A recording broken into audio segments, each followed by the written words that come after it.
Okay so welcome to the second part of the my previous video जो कि थे जिसमें मैं क्वेश्चंस के आंसर्स दे रही थी जो मुझे कमेंट्स में आए थे।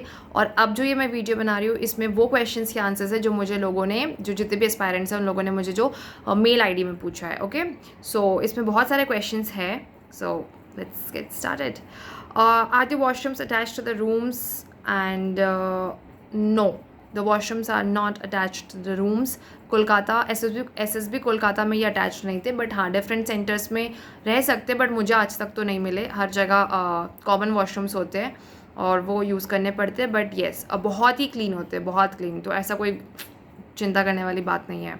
Are the ACs available in the room? No, ACs were not available in SSB Kolkata और मुझे अभी तक कभी एसएसबी में एसी मिले भी नहीं है।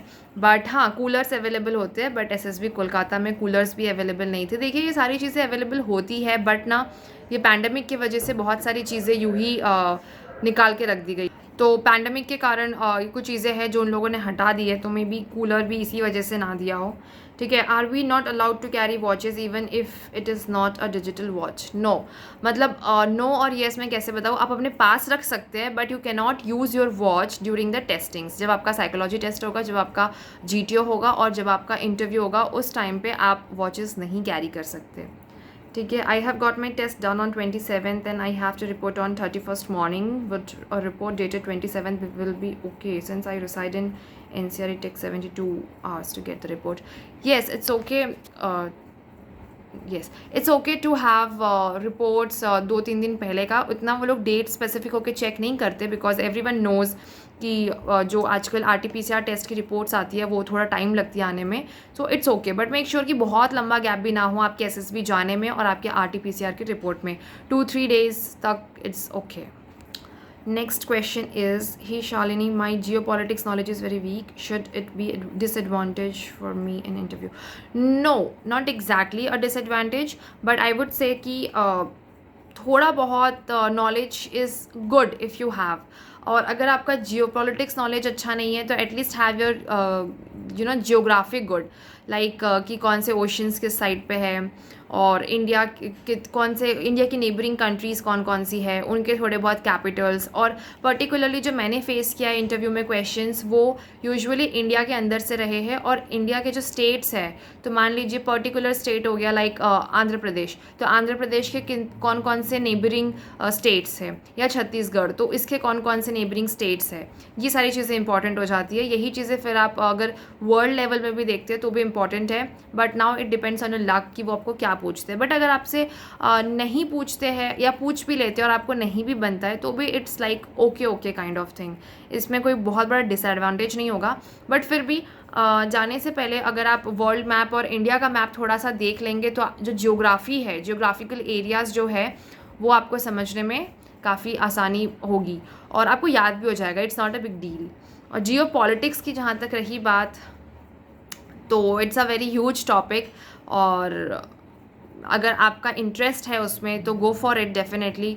यूट्यूब से या फिर गूगल से आप करके आप ढूंढ सकते हैं and you can increase your knowledge in that and polish it every day with your current affairs. Okay, next question is, will you tell something about GP and HGT PGT task? Your videos are too helpful, thanks for information about SSB.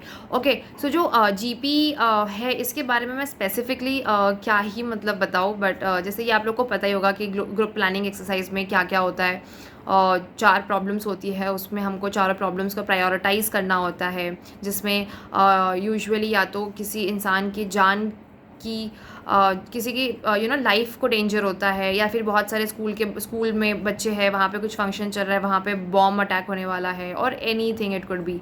सो आपको अपनी 4 problems होती है, उनको prioritise करना होता है। आप group of 10 group of 8 people होते हैं, तो आपको अपने जितने भी मैन पावर है उनको डिस्ट्रीब्यूट करना होता है, 1 by 1 सारे टास्क को कंप्लीट करके साथ में मिलके एक पर्टिकुलर टाइम में उसको फिनिश करके अपने जो भी फाइनल डेस्टिनेशन है वहाँ तक पहुँचना होता है। So this is all about GP। अब इसको कैसे क्रैक करना है that you can search on YouTube और Google, there are many such videos की how to do this things. And HGT PGT, HGT और PGT के लिए मैंने वीडियो ऑलरेडी अपलोड कर रखा है, what not to do in GTO वाले वीडियो में। उसका भी जो टैग है वो मैं इस वीडियो में लगा दूँगी, आप उसको वहाँ से देख सकते हैं। ओके, सो और जो नेक्स्ट क्वेश्चंस है, okay, next is thank you for your videos on SSB. Ma'am, my height is 157.5 and my weight is 70 kg. Will I be rejected on the grounds of being overweight? ऐसा कोई compulsory notion तो नहीं है कि overweight या underweight होने से वो निकाल देंगे, बट आप खुद सोचिए, अगर आप काफ़ी फिट लगते हैं when you are going for it, it shows your hard work, it shows your dedication. But मैंने ऐसे भी बच्चों को स्क्रीनिंग होते हुए देखा है और इवन रिकमेंड होते हुए भी देखा है जिनकी जो लोग या तो ओवरवेट थे या तो फिर अंडरवेट थे. तो ऐसा कुछ कंपलसरी नहीं है कि आपको you need to be in a particular shape for the SSB. But yes, if you are a fit, physically fit, तो वो आपके बॉडी से ऑटोमेटिकली दिख जाता है. सो येस, आप जाने से पहले लाइक फॉर बिफोर गोइंग आप 1 महीने साइकिलिंग या रिगरस एक्सरसाइज वगैरह करके या थोड़ा डाइटिंग वगैरह करके आप थोड़े पतले अगर होना चाहते तो हो सकते हैं, या थोड़ा ज़्यादा खा के मोटे होना चाहते हैं तो वो भी you can do. Okay, but ऐसा कुछ कंपलसरी नहीं है कि वो पर्टिकुलरली बॉडी के बेसिस पे आपको रिजेक्ट करते हैं या फिर सेलेक्ट करते हैं. बहुत सारे फिट बच्चे भी होते हैं. इवन मेरे जो फ्रेंड्स हैं बॉयज़ में, they are like some of them, not some of them, मतलब उनके वो लोग अपना जो एक्सपीरियंस बताते हैं उसके अकॉर्डिंग कुछ लोग ऐसे आते हैं जो दिखते ही ऑफिसर है, एकदम लंबे चौड़े हट्टे कट्टे जिम करके, बट वो स्क्रीन आउट हो जाते हैं. So don't take it like that. Okay, जो नेक्स्ट क्वेश्चन है, I want in addition to this, my BSc result is in CGPA and my college has told me that the conversion certificate will be available only after lockdown, that is 1st June. I'm from Maharashtra, so these 2 documents I won't be. इनका जो first document है that is about degree, जो मैंने आपको अपने पिछले video में mention कर दिया था. जो सेकंड डाउट है it is about that CGPA वाला जो है. अगर आपके पास CGPA कन्वर्जन जो शीट आती है वो आपके पास अगर नहीं है तो again it's a very big problem, क्योंकि वो लोग आपको फिर कॉल करके अपने कॉलेज में मंगवाने बोलते हैं, उनको मेल करने बोलते हैं. सो मेक श्योर कि जो आपका CGPA कन्वर्जन वाला जो सर्टिफिकेट या जो पेपर है, कुछ भी ऐसा जहाँ पे पता चले कि आपका XYZ जो CGPA आया है उसको इससे मल्टीप्लाई करने से इतना आपका परसेंटेज आएगा या ये आपका फाइनल परसेंटेज बैठेगा, ये वाली शीट आपके पास बिल्कुल होनी चाहिए, otherwise they won't consider you. Okay, and looking forward for reply. But हाँ, ये जितने भी आपके डॉक्यूमेंट्स हैं उनको लेके आप प्लीज़ बहुत ज़्यादा प्रिसाइज रहिए, क्योंकि वो लोग डॉक्यूमेंट्स बहुत ज़्यादा चेक करते हैं. He Shalini, thank you so much. I want to ask that can I wear white t-shirt and black lower on GTO 1 and blue color tracksuit on GTO 2? Yes, absolutely. It's completely up to you. आपको जिस भी तरीके से balance करना है, manage करना है, you can do that. Okay. And I'm underweight, like my weight is just 40 kg, and can they reject me on this base? No, they will not reject you on the basis of your weight. It is absolutely about your inner qualities, and yes, so don't be very scared about your weight and all. I want to ask you that in your group all of the candidates are from education English literature stream, and can I wear black lower with white t-shirt? GTO वाला मैंने बता दिया है पहले ही. And is it a dental cleaning before SSB? Dental cleaning, ear wax cleaning, ये अगर आपको करवा के जानी है तो you can go with it. Otherwise again it's okay. Like हाँ, आपको TR मिल सकता है अगर आप रिकमेंड हो गए तो, temporary rejection on the basis of your ear wax. देखिए ये भी जो है ये पूरा का पूरा उनके मूड पे डिपेंड करता है, TR मिलना, PR मिलना, व्हाट्सएवर. तो अगर आप करवा के जाना चाहते हैं, if you have severe problems of in your teeth and in your ears, तो you can go with that. आप क्लीन करवा के जाइए, that is my personal suggestion. And should I take my school certificates with me और not?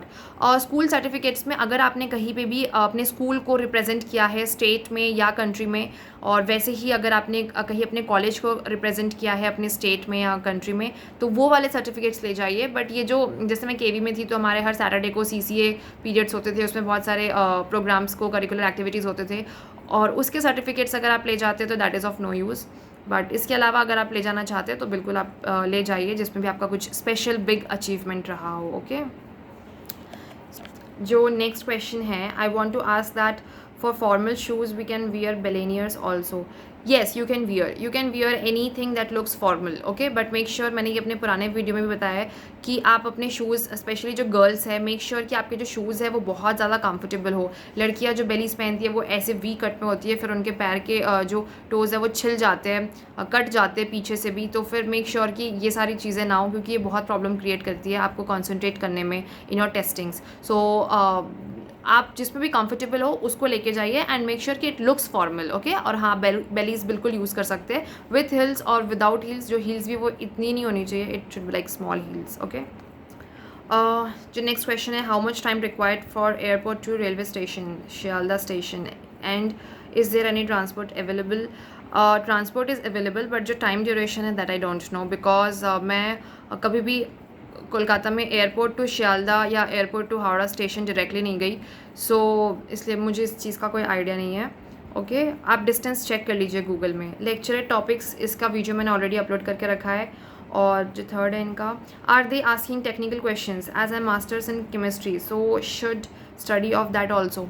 Yes, देखिए आपने जो भी पढ़ाई कर रखी, जो भी आप जिस एजुकेशन ब्रांच के बेसिस पे जा रहे हैं, केमिस्ट्री, हिस्ट्री, व्हाट्सएवर, तो उसके बारे में थोड़ी बहुत बेसिक नॉलेज दे एक्सपेक्ट। अब वो पूछते हैं या नहीं पूछते हैं, वो it entirely depends on them, but आप अपने तरफ से बिल्कुल पूछ के जाइए, पढ़ के जाइए, क्योंकि मेरा जो बीएससी है वो बायोलॉजी के साथ था, तो इन्होंने मुझे वैक्सीन्स को लेके, ज़रूरी नहीं कि वो डायरेक्टली मुझे बायोलॉजी से कुछ पूछे, बट उनका इतना तो मानना है, इतना एक्सपेक्ट करना बनता भी है कि जो वैक्सीन्स अभी आ रही है वो कौन सी टेक्नोलॉजी पे काम करती है, और अगर आप जैसे बायोलॉजी स्टूडेंट है तो व्हाट इज़ mRNA, ये किस तरीके से काम करती है, ये वाली XYZ जो कोवैक्सीन है या कोविडशील्ड है, इनके डिफरेंसेस बताइए। तो मतलब ये जो पूरा जो मेडिकल टर्मिनोलॉजीज थी, ये पूरा उन्होंने मुझे इसमें घुमाया था। तो अगर आपका नॉट नेसेसरी कि आप MSc केमिस्ट्री है और BSc आपका किसी और में है, तो आपसे BSc के कुछ नहीं पूछेंगे, ऐसा नहीं है। दे कैन आस्क यू एनीथिंग, जितने भी आपका जो भी सफ़र रहा है, जो भी जर्नी रही है, उसमें से they can ask you anything, okay. For GTO वाला मैंने बता दिया है। Formal shoes with heels are also allowed और not? Yes, it is allowed, okay. So these are some of the questions. इसके अलावा next is, I am fresher in this field and seeking help from genuine person. I'm genuine. Okay.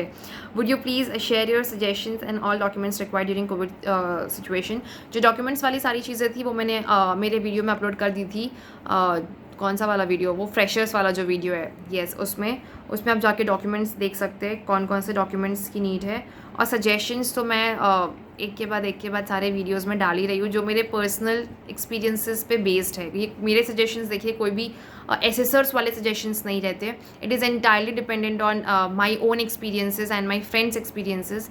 तो मैं सबसे पूछ के और अपना एक्सपीरियंस सब ऐड करके, मिक्स करके आप लोग को देती हूँ इन दिस वीडियोज़। तो येस, अगर आप लोग इसको कहीं से भी आप लोग को लगता है कि फ्रूटफुल है, so that is my pleasure. Subject, he I want to ask your subject in education branch. मैंने बताया था MA English literature, okay. So MSc maths, physics, chemistry, have the asked questions in the interview, ये भी मैंने answer कर दिया है। And medical also conduct after SSB और नॉट, ये भी आंसर हो गया है। मीन्स सेलेक्टेड कैंडिडेट्स का एनुअल लिस्ट ईयर। देखिए, जो सेलेक्टेड कैंडिडेट्स हैं उनको जो SSB है, मैंने बताया अलग सेंटर्स का अलग अलग होता है, बट मैं SSB कोलकाता का पर्टिकुलरली अगर बताऊँ तो वो मेडिकल्स के लिए उनको वहीं पे रुकवा लेंगे जो रिकमेंडेड कैंडिडेट्स है, और जो नॉन रिकमेंडेड कैंडिडेट्स है वो लोग खुद ही अपनी जो बस है उनकी वहाँ से लेके शियालदा स्टेशन में ड्रॉप कर देंगे, okay. So yes, so these are some of the, so ये मेरे सारे क्वेश्चंस थे जो मुझे मेरे मेल्स में आए थे, जिनका मैंने आंसर किया है। एंड आई थिंक ये इसमें से बहुत सारे क्वेश्चंस आपके मन में भी होंगे, तो आई थिंक कि सारे क्वेश्चंस के आंसर्स आपको मिल गए, particularly point to point. So yes, all the very best for your SSBs and don't forget to like, share and subscribe my channel. Please subscribe my channel and share this video with your SSB friends, so that कि उनकी भी थोड़ी help हो जाए, उनकी भी जो भी क्वेरीज है वो क्लियर हो जाए और मेरे भी व्यूज़ बढ़ जाए। Thanks a lot.